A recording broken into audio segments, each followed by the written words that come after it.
السلام عليكم.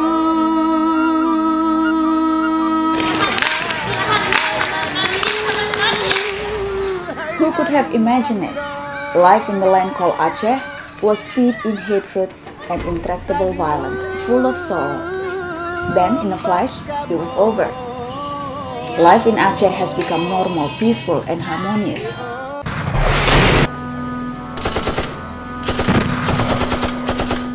Before, the people were engaged in murderous pursuits and bloodshed.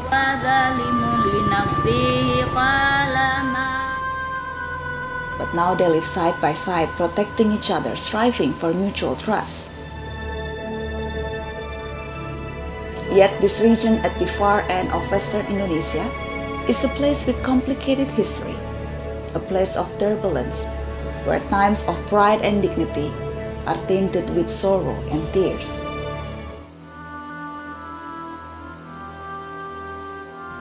The history of Aceh after independence is clouded in gloom.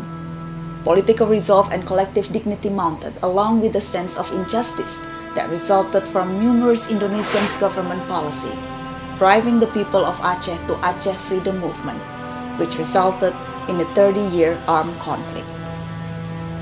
In each battle, whatever the goal, the people of Aceh have faced a great deal of destruction. Destructions of the environment, of wealth, of homes, of loved ones, and even of their sanity and sense of self.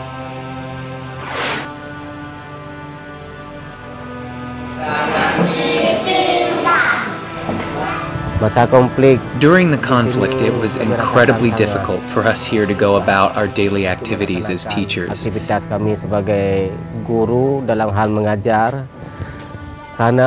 Because schools were set on fire.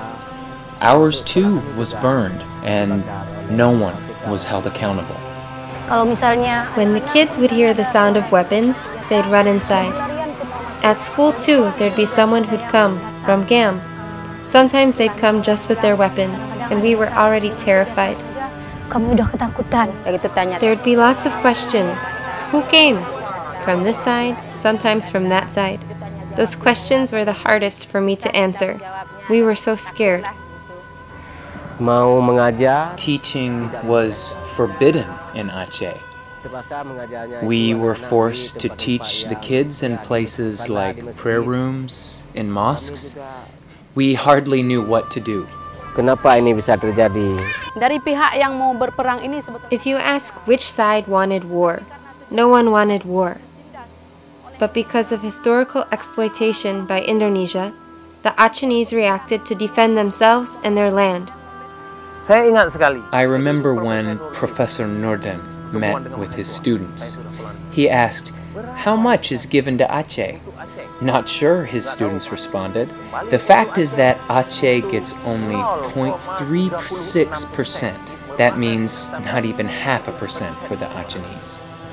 Why did the Acehnese form the group called the Free Aceh Movement? My conclusion at that time was that it resulted from the Acehnese people's dissatisfaction over the policies from the government in Jakarta.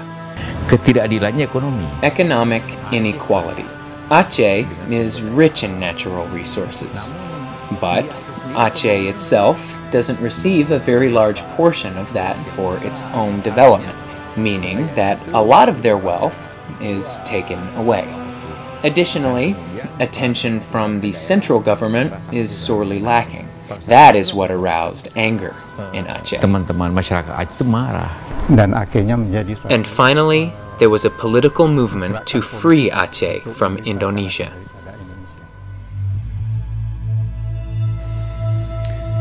It is still very clear in my memory what happened that day. On Monday at 8 o'clock in the morning, the 26th of December 2004, a massive earthquake struck, 9.3 on the Richter scale, followed by a tsunami that tore through Aceh, killing at least 200,000 people.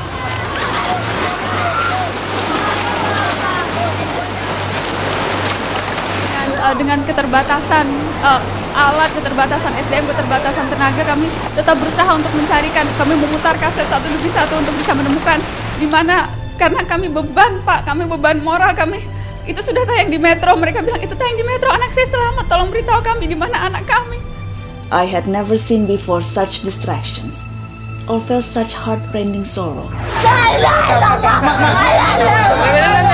As at the moment I saw those countless bodies strewn across the land, scattered among the debris of villages, utterly leveled to the ground. I could not hold back my tears when I saw the thousands who were still clinging to life, enduring extraordinary suffering, their injured bodies tangled in the wreckage. At that time, I was in shock by what I saw in Aceh. That morning, a Sunday, after the jarring of the earthquake, people were screaming, "The sea is rising! The sea is rising!" We were surprised that the seawater could go up onto the land. 100 meters, I ordered the kids, and at 100 meters, we were hit by the water.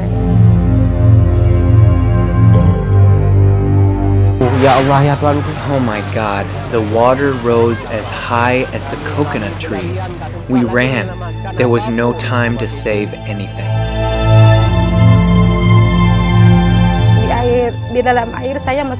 In the water, I was still holding my 6-month-old child. Was he still alive or not? His eyes were shut. I thought he'd soon be taken by the water. I thought it was the end of the world. I cried at what I saw. How could you not cry seeing hundreds of people before you, laid out in a row and unknown? The orphans cried. I saw the light in their eyes was gone, as if there was no future. We surrendered ourselves to Allah.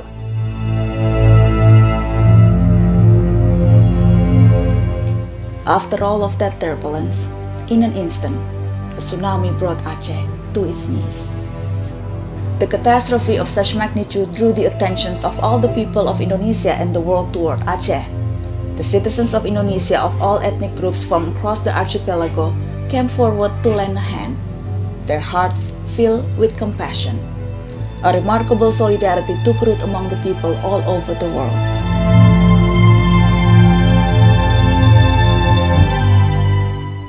It would not be possible to rehabilitate Aceh without peace.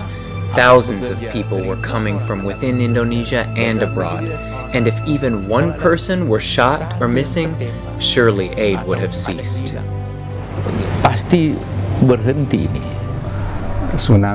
The tsunami hit Aceh, and international parties came to meet us in Stockholm. They suggested that we quickly hold negotiations with the Republic of Indonesia in order to finish the conflict and facilitate the safe influx of international aid to help. Supaya selesai masalah konflik, untuk memudahkan mereka itu datang ke Aceh secara aman untuk membantu Aceh. Di situ kami. From there, we felt very touched. This was the will of God, and we had to accept it. That's how we held the talks. Dan caranya kita jalankan perundingan. Saya menelpon. I called the commanding leader of the Free Aceh movement and exclaimed, "Let's sit together and find a peaceful solution." He responded positively. I thought, why not use another approach? An approach of love, care, of heart, and of mind. And finally, forgiveness. Heart and mind, pendekatan akhirnya ya forgiveness. Why harbor vengeance? I say to the delegates, the government of Indonesia came to this table, peace talk, bring only one message, a clear message, is a pardon, amnesty.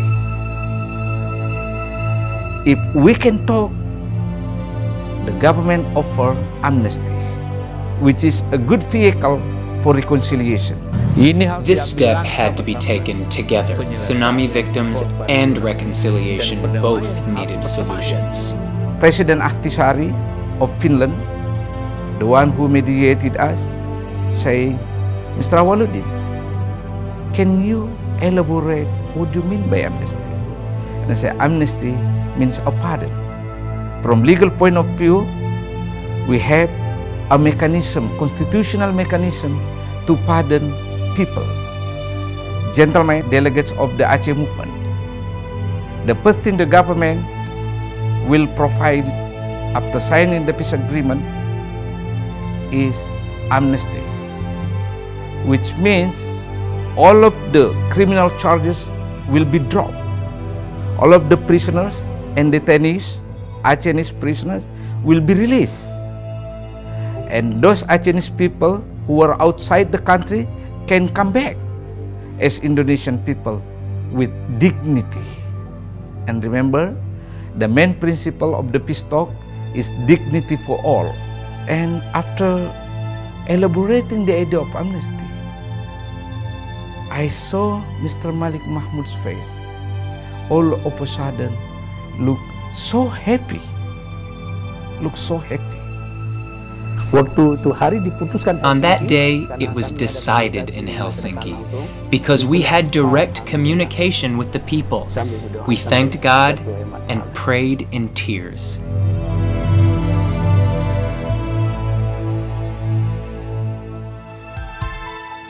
After the tsunami that brought with it such distraction, life was never the same in Aceh. Anger, revenge, and rage were all swept away in a single day. A blessing was born out of the disaster. Mutual love between fellow citizens spurred unexpectedly, rekindling feelings of togetherness. Wounded hearts and long-standing feelings of mistrust now gradually began to subside, making way for mutual forgiveness. The two warring sides, in conflict for all this time, came to an understanding that the real and indeed the most difficult war was a war that did not involve weapons. Something truly miraculous. From every act of distractions emerged a hope that is more often felt than spoken. Now the dark clouds that once hovered over Aceh have been replaced by a more peaceful light. History will record how people came together in the spirit of love and forgiveness, despite differences and legacy of conflict. Together, they created a new spirit based on an appreciation of diversity, a beautiful harmony. We will continue building this peace. We will continue building trust so that we can stay on the same page.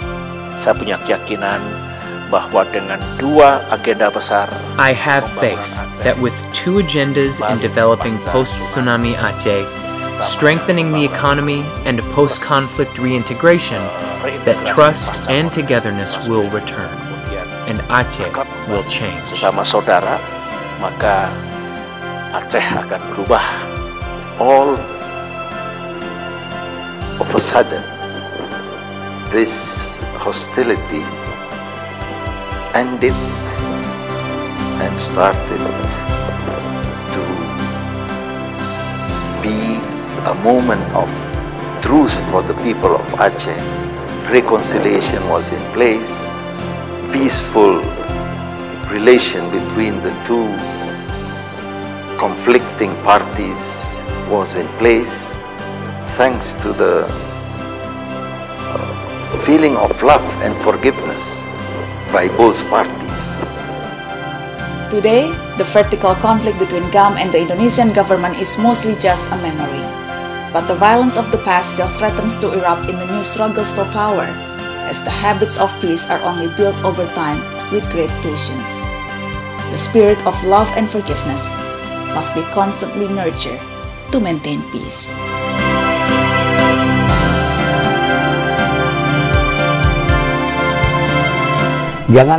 It's like driving a car. We can't always be looking back in the rearview mirror.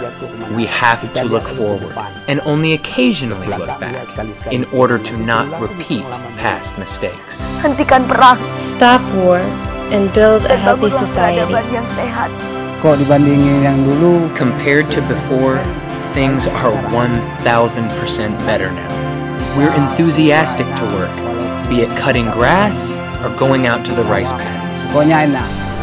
Everything will be settle in love and forgiveness. No future without forgiveness. Dan kita tidak ingin And we don't want our present to be haunted by our past. dijajah oleh masa lalu.